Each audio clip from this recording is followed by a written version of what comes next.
بسم اللہ الرحمن الرحیم وبہ نستعین الحمد للہ رب العالمین والصلاة والسلام علی سید المرسلین وعلی آلہ وصحبہ اجمعین ومن تبعہم بإحسان الی یوم الدین۔ اعوذ باللہ من الشیطان الرجیم، بسم اللہ الرحمن الرحیم۔ الف لام را تلک آیات الکتاب وقرآن مبین۔ حاضرین گرامی، آج سورۃ الحجر ہمارے گفتگو کا محور ہے، جو مکی صورت ہے اور اس کی مجموعی آیات 99 ہیں۔ اس صورت کا نام الحجر ہی ہے، اور اس کے نام کی مناسبت بیان کرتے ہوئے صاحب کتاب کہتے ہیں کہ حجر اس چیز کو کہتے ہیں جو اپنے داخلی اور اندرونی چیز کی حفاظت کرتی ہے۔ حجارہ کا لفظ آپ بار بار سنتے ہیں، عربی میں پتھر کو حجارہ کہتے ہیں۔ اس کا مادہ یہی ہے جیم رے ہے۔ اس میں جو چیز بھی مضبوط اور سنگین ہوتی ہے، جس میں مضبوطی ہوتی ہے، اس کو عام طور سے اس مادے سے تعبیر کیا جاتا ہے۔ پتھر میں سختی ہوتی ہے۔ اور حجر روک کے معنی میں بھی آتا ہے، جو چیز کسی چیز سے رکاوٹ اور آڑ بنے، اسی لیے عقل کو بھی حجر کہتے ہیں۔ آپ اگر لغت میں دیکھیں گے تو حجر کا ایک معنی ہوگا عقل، اس لیے عقل کو حجر کہتے ہیں کہ عقل انسان کو ایسی چیزوں سے روکتی ہے جو اس کو نقصان پہنچانے والی ہوتی ہے۔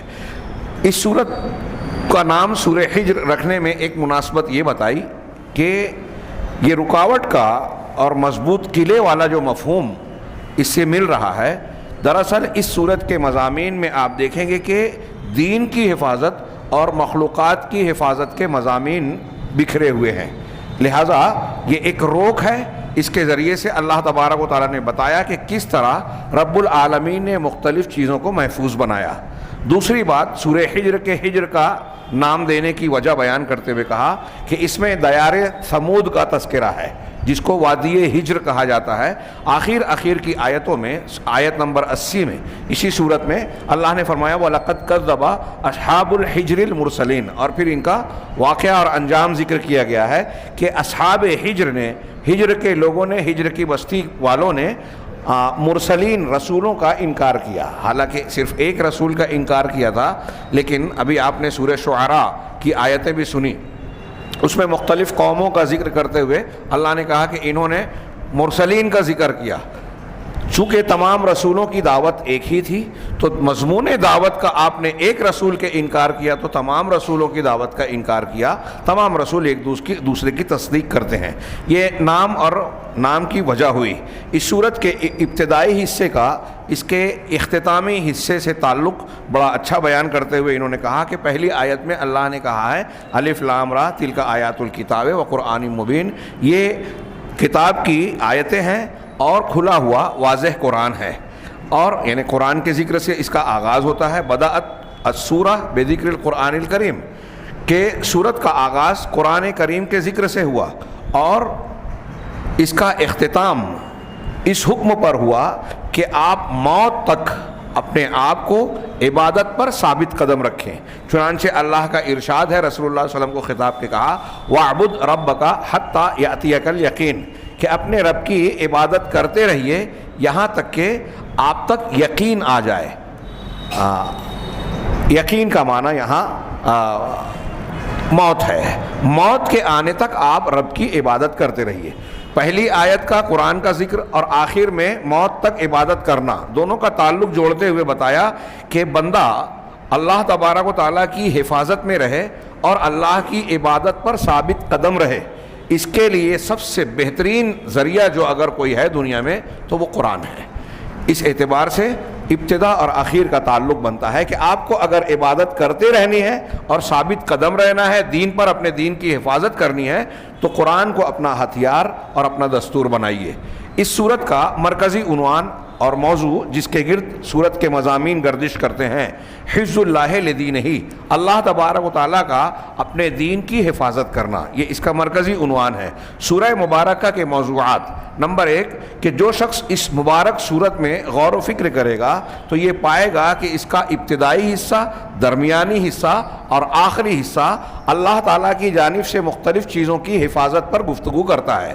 کون کون سی چیزیں؟ نمبر 1، سب سے پہلی بات، اللہ نے اپنی کتاب کی حفاظت اور نگرانی کا ذمہ لیا ہے اور اس کا تذکرہ کیا ہے. چنانچہ فرمایا ہے انا نحن نزلنا الذکر وانا لہ لحافظون کہ ہم نے ہی اس ذکر کو قرآن کو نازل کیا اور ہم ہی اس کی حفاظت کرنے والے ہیں. آج ہم دنیا میں دیکھ سکتے ہیں کہ قرآن کے بہت سارے معجزات ہر روز بڑھتے ہوئے سائنسی تحقیقاتی اور مختلف فنون اور علوم میں جو نئی نئی تحقیقات ہو رہی ہیں ان کے ذریعے سے قرآن کے معجزات بڑھتے جا رہے ہیں کہ قرآن نے 1400 سال پہلے جو بات کہی تھی آج اس کے مختلف گوشے کھل رہے ہیں. ساتھ ہی ساتھ اس کے معجزات کے مختلف پہلوؤں کے ساتھ یہ بھی اس کا معجزہ ہے کہ دنیا میں قرآن واحد کتاب ہے جو 1400 سال پہلے دنیا میں آئی اور آج تک اس کا حرف حرف نقطہ نقطہ ویسے ہی ہے جیسے 1400 سال پہلے تھا. یہ محفوظ ہے الفاظ میں بھی اور معنی میں بھی تفسیر میں بھی جو حدیث رسول صلی اللہ علیہ وسلم کی شکل میں دنیا میں موجود ہے.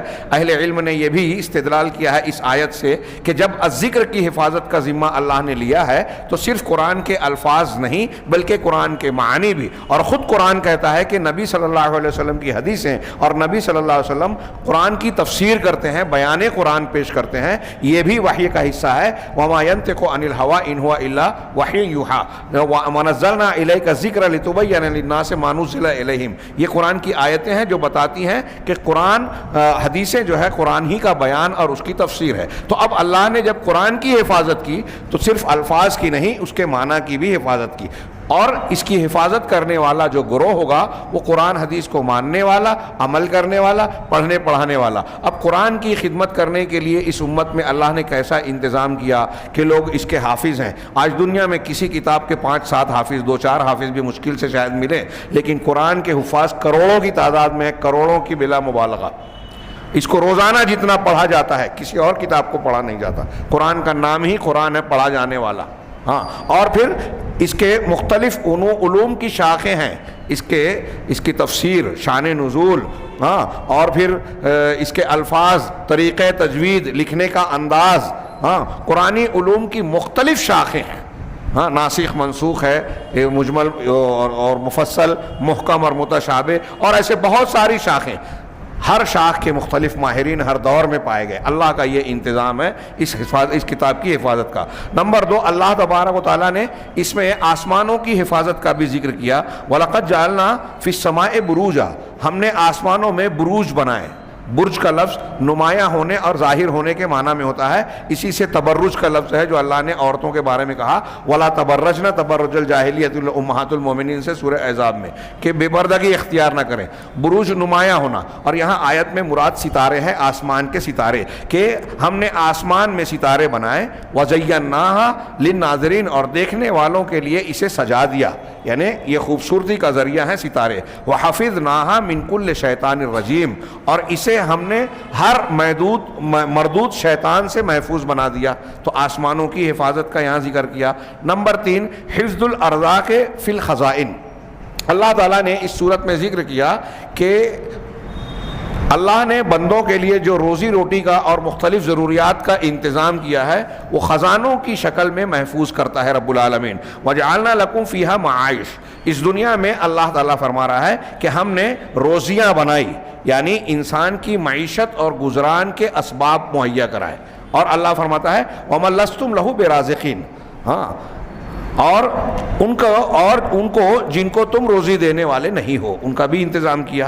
وَإِن مِّن شَيْءٍ إِلَّا عِندَنَا خَزَائِنُهُ اور کائنات کی کوئی بھی چیز نہیں ہے جس کے خزانے ہمارے پاس نہ موجود ہوں. ساری چیزوں کا خزانے ہمارے پاس ہیں. وَمَا نُنَزِّلُهُ إِلَّا بِقَدَرٍ مَعْلُومٍ اور ہم ان خزانوں میں سے جن چیزوں کو بھی دنیا میں اتارتے ہیں مہیا کرتے ہیں وہ ایک مخصوص اور معقول اندازے کے مطابق ایک طے شدہ اور مقرر اندازے کے مطابق جو اللہ کی تقدیر کا حکیمانہ فیصلہ ہے اس فیصلے کے مطابق اللہ اتارتا ہے. نمبر 4 حفظ ماء المطر فی الارض آسمان سے نازل ہونے والا پانی اللہ تبارک و تعالیٰ اس کو مختلف شکلوں میں دنیا میں محفوظ کرتا ہے زمین کے اندر. اللہ نے فرمایا وَأَرْسَلْنَا الرِّيَاحَ لَوَاقِحَ ہم نے بوجھل ہواؤں کو بھیجا. بوجھل ہوائیں لِقْحَةٌ کہتے ہیں حاملہ اونٹنی کو، وہ ہوائیں جو بوجھل ہوں، یعنی جس میں بارش والے بادل جو اپنے اوپر اٹھائے ہوئے ہو، تو ہم نے بوجھل ہواؤں کو بھیجا،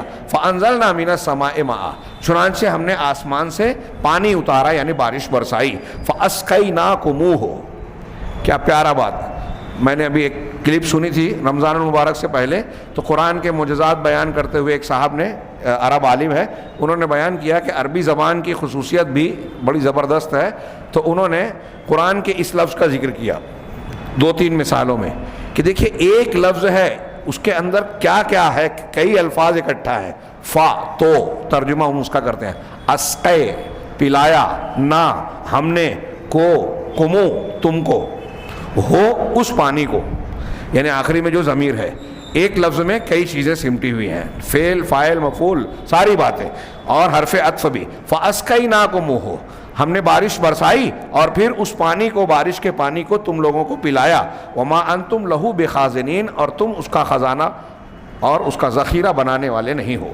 تھوڑی دیر کے لیے سوچئے کہ پانی کی ضرورت ہم کو اور آپ کو روزانہ کتنی پڑتی ہے. دنیا میں کتنے انسان ہیں، کتنے جانور ہیں، کتنے اور چرند پرند ہیں جو پانی کے بغیر زندہ نہیں رہ سکتے. اللہ تبارک و تعالیٰ نے پانی کے ذخیرے اور آبی ضرورت کو پورا کرنے کی خزانے کیسے مقرر کیے ہیں. ہم کنووں کی شکل میں، ٹیوب ویل کی شکل میں اور مختلف شکلوں میں اس کو حاصل کرتے ہیں ان علاقوں میں جہاں دریائیں اور نہریں نہیں بھی ہیں. دریا ہیں، نہریں ہیں، پانی زمین کے اندر جذب ہوتی ہیں. اور سائنسی اعتبار سے پیغام قرآن میں اللہ کے رسول صلی اللہ علیہ وسلم اور قرآن کے علمی اور سائنسی معجزات میں نے یہیں یوٹیوب چینل پہ آپ کو ایسے ملیں گے کہ اس کی تفصیلات سائنسدانوں کی تحقیقات کی روشنی میں بیان کی ہے کہ کس طریقے سے زمین کے اندر پانی کا ذخیرہ ہوتا ہے. کلما کیا ہے، جب پانی اترتا ہے تو قرآن نے لفظ استعمال کیا، ہاں اہتزت وربت، کہ زمین ہلتی ہے اور پھر وہ پھول جاتی ہے. وہ کیسے انداز میں سائنسدانوں نے جو بیان کیا وہ سننے اور بیان کرنے کے لائق ہے. قرآن کا علمی معجزہ ہے. 1400 سال پہلے جو بیان کیا آج کے سائنسدانوں نے اس کا مشاہدہ کر کے بتایا. اس وقت اس تفصیل کا موقع نہیں ہے. 5ویں نمبر پر حفظ اللہ لآدم و ذریتہ، اللہ تبارک و تعالیٰ کا حضرت آدم کی اور ان کی ذریت کا، حضرت آدم اور ان کی ذریت کا حفاظت کرنا. چنانچہ اللہ تعالیٰ کا یہ ارشاد ہے، قال رب بما اغویتنی. ابلیس نے اس صورت کے اندر یہ واقعہ بیان ہے کئی جگہوں کے ساتھ میں کہ اللہ نے حکم دیا آدم کو سجدہ کرنے کا، جب نہیں کیا تو اس سے سوال و جواب ہوا اور اللہ تعالیٰ نے اس کو مردود قرار دیا. تو ابلیس نے موقع اور مہلت مانگی. اس کے بعد اس نے کہا ربی بما اغویتنی لأزینن لہم فی الارض ولأغوینہم اجمعین، کہ اللہ تو نے جو مجھے گمراہ کیا ہے. یہ شیطان کی گستاخی کا انداز دیکھیے ابلیس کی، کہ اپنی گمراہی کو، اپنی نافرمانی کو اللہ کی طرف منسوب کیا ہے. یہ گستاخانہ انداز ہے کہ تو نے مجھے اغوا یعنی بہکایا یا گمراہ کیا. لأزین، تو اس کے جواب میں بھی یہ ٹھانتا ہوں کہ میں زمین میں دنیا کے اندر ان کے لیے برائیوں کو، غلط چیزوں کو خوبصورت بناؤں گا. وَلَأُغْوِيَنَّهُمْ أَجْمَعِينَ، اور ان تمام کو بہکانے کی کوشش کروں گا، ضرور بہکاؤں گا. تو اللہ تبارک و تعالیٰ اسی نے آگے کہا اِلَّا عِبَادَكَ مِنْهُمُ الْمُخْلَصِينَ، سوائے تیرے ان بندوں کے جو مخلص ہیں، خالص بندے ہیں، منتخب بندے ہیں، تیرے دین پر چلنے والے ہیں. اور پھر اس آیت کے بعد والی آیت میں اللہ نے یہ بھی کہا کہ میرے ان بندوں پر تیرا بس نہیں چلے گا جو میرے خالص بندے ہیں، ہاں جنہوں نے تیری پیروی کی ان پر چلے گا. تو اللہ تعالیٰ نے شیطان کے شر سے محفوظ رکھنے کی بھی گویا گارنٹی دی اپنے ان بندوں کے لیے جو مومن ہیں، جو اللہ تبارک و تعالیٰ کی فرما برداری کرتے ہیں. نمبر 6 حفظ اللہ لابراہیم ولابن اخیہ.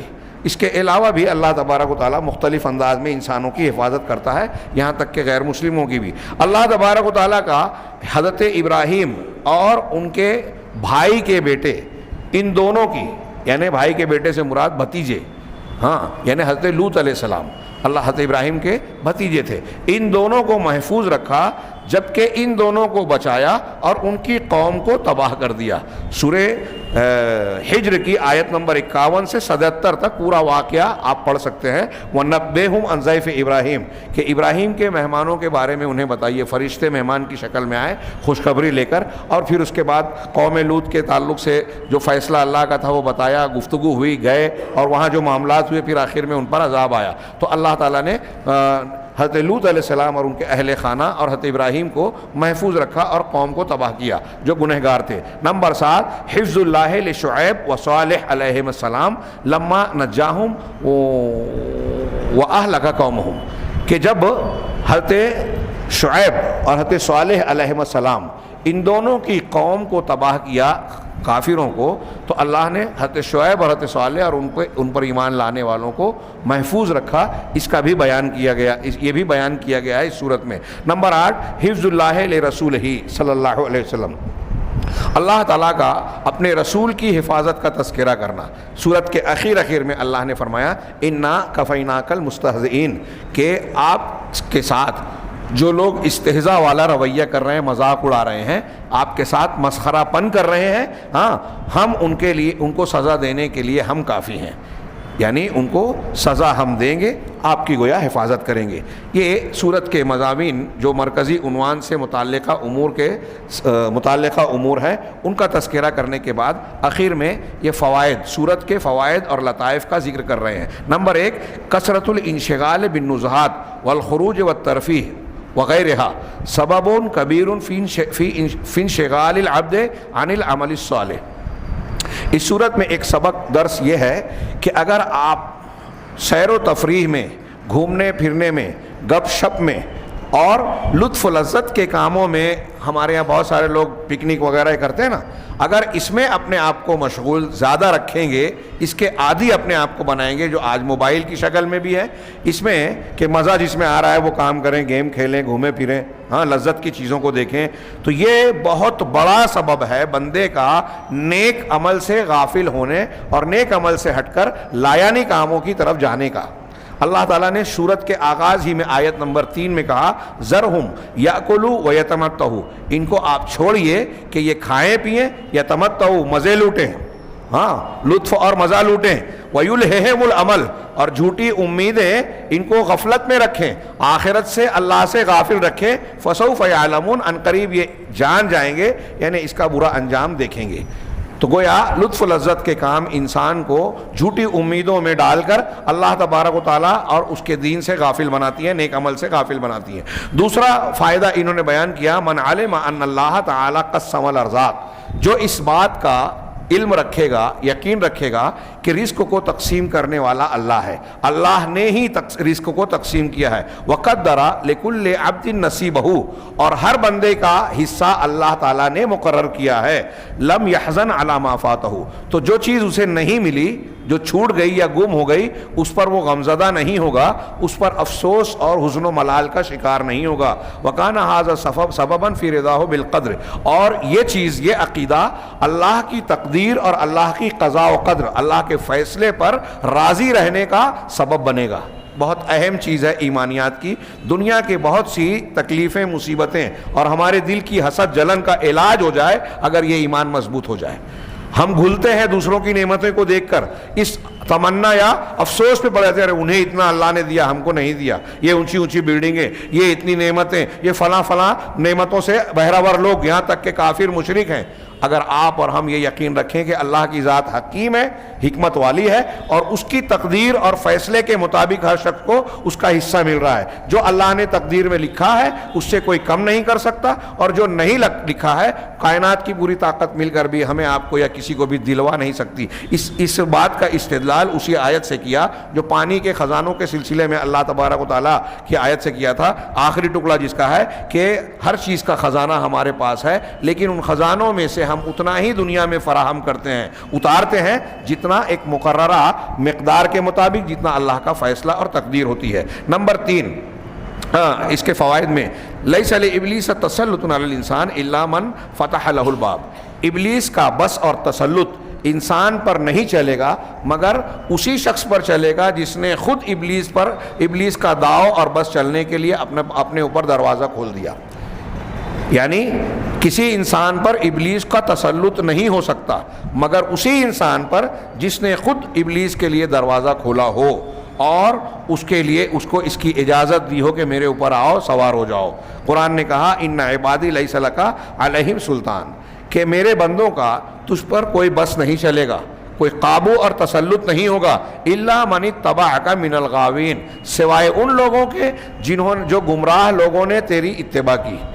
جو گمراہ لوگ تیری اتباع کریں گے بس اسی پہ تیرا بس چلے گا۔ اس سے یہ پتہ چلا کہ جو شیاطین کے راستے پر چلنے والے ہیں شیطان کو اس پر قابو ہے، اور جو پکے سچے مومن صحیح العقیدہ لوگ ہوں گے ان پر ابلیس کا بس نہیں چلے گا۔ نمبر 4 فائدہ، چوتھا فائدہ، الصلاۃ والتسبیح من اعظم الاسباب التي تدفع الضیق والہم من القلب، کہ نماز اور تسبیح، نماز پڑھنا اور اللہ کی پاکی بیان کرنا، سبحان اللہ و بحمدہ، اور تسبیحات کے بہت سے صیغے ہیں قرآن اور حدیث کی دعاؤں میں، ان چیزوں کو کثرت سے اختیار کرنا یہ تنگی کو اور دل کی گھٹن اور غم کو دور کرنے کا سب سے عظیم وسیلہ ہے۔ بڑی پیاری بات ہے۔ کل والے درس میں سورہ رات کی اس آیت کا ذکر آیا تھا کہ اللہ کے ذکر سے دلوں کو اطمینان ملتا ہے۔ یہاں قرآن کی آیت ہے وَلَقَدْ نَعْلَمُ أَنَّكَ يَضِيقُ صَدْرُكَ بِمَا يَقُولُونَ، اللہ نے اپنے رسول کو تسلی دیتے ہوئے، کفار مکہ، مکی آیتیں ہیں، بہت ستاتے تھے رسول اللہ صلی اللہ علیہ وسلم کو، آپ کو بڑا دکھ ہوتا تھا۔ ان آیتوں سے پہلے اللہ نے کہا کہ ہم جانتے ہیں کہ آپ کو ان کی تعزیتوں سے تکلیف ہوتی ہے، ہاں، لیکن اوپر یہ کہا کہ ہم ان مذاق اڑانے والوں کی سزا دینے کے لیے کافی ہوں گے۔ اور پھر آخر میں اللہ نے کہا بالکل آخری آیت میں وَلَقَدْ نَعْلَمُ أَنَّكَ يَضِيقُ صَدْرُكَ بِمَا يَقُولُ، ہم یہ خوب جانتے ہیں کہ یہ جو کفار مخالفین جو باتیں کہتے ہیں اس سے آپ کے دل میں تنگی میں، آپ اپنے دل میں تنگی محسوس کرتے ہیں، لیکن اس تنگی کا علاج بتاتے ہوئے اللہ نے کیا کہا فَسَبِّحْ بِحَمْدِ رَبِّكَ، اپنے رب کی حمد کے ساتھ تسبیح بیان کیجئے، سبحانک اللہم و بحمدک، سبحان اللہ و بحمدہ، یعنی اللہ اس طرح کے کلمات کہیں گے تو اللہ کی حمد کے ساتھ تسبیح بیان کیجئے، وَقُم مِّنَ السَّاجِدِينَ، اور سجدہ کرنے والوں میں سے بن جائیں، یعنی نمازیوں میں سے بن جائیں۔ اور پھر آخری آیت ہے وَاعْبُدْ رَبَّكَ حَتَّى يَأْتِيَكَ الْيَقِينُ، کہ اپنے رب کی عبادت کرتے رہو یہاں تک کہ یقین آ جائے۔ اس کا مطلب یہ ہوا کہ اگر ہم کو ہمارے دل پر بوجھ ہے، غم و اندوہ لاحق ہے اور پریشانیوں میں مبتلا ہے تو نماز پڑھیں، اللہ کی خوب تسبیح بیان کریں، اس کا علاج ہو جائے گا۔ آخری فائدہ انہوں نے بتایا کہ حضرت ابن عباس رضی اللہ تعالیٰ عنہ کا قول نقل کیا اس سورت کی ایک آیت کا تذکرہ کرتے ہوئے کہ اللہ تعالیٰ، حضرت ابن عباس کہتے ہیں کہ اللہ تبارک و تعالیٰ نے کائنات میں کسی جان کو اور کسی ہستی کو وجود نہیں دیا، پیدا نہیں کیا، اس کو پرورش نہیں کی جو محمد صلی اللہ علیہ وسلم کی ذات سے زیادہ عزت والی ہو۔ یعنی اس کائنات میں سب سے زیادہ عزت اور کرم والی شخصیت جو اللہ پیدا کی اللہ نے، وہ حضرت محمد صلی اللہ علیہ وسلم کی ہے۔ اور وما سمعت اللہ اقسم بحیات احد غیرہ، اور میں نہیں جانتا، میں نے نہیں سنا کہ اللہ تعالیٰ نے محمد صلی اللہ علیہ وسلم کی زندگی کے علاوہ کسی اور کی زندگی کی قسم کھائی ہو۔ چنانچہ اللہ تعالیٰ نے اس صورت میں کہا لعمرک انہم لفی سکرتہم یعمہون، کہ تیری عمر کی قسم، یقیناً یہ لوگ اپنی بدمستی میں سرگرداں تھے۔ یعنی جن قوموں کو ہلاک کیا، قوم لوط کا واقعہ بیان کرتے ہوئے بیچ میں اللہ تعالیٰ نے نبی کریم صلی اللہ علیہ وسلم سے خطاب کر کے آپ کی قسم کھائی، آپ کی جان کی، کہ آپ کی جان کی قسم، اللہ تعالیٰ مخلوق کی قسم کھا سکتا ہے، ہاں، تو اللہ کے رسول صلی اللہ علیہ وسلم کی جان کی قسم کھائی اور دنیا میں کسی اور انسان کی جان کی قسم نہیں کھائی۔ اس لیے حضرت ابن عباس کہتے ہیں کہ سب سے زیادہ باعزت شخصیت اللہ کے نزدیک رسول اللہ صلی اللہ علیہ وسلم کی ہے۔ یہ سورہ حجر سے متعلق معروضات تھیں، انشاءاللہ کل سورۃ النحل پر گفتگو ہوگی۔ وآخر دعوانا ان الحمد للہ رب العالمین وصلی اللہ علی نبینا محمد۔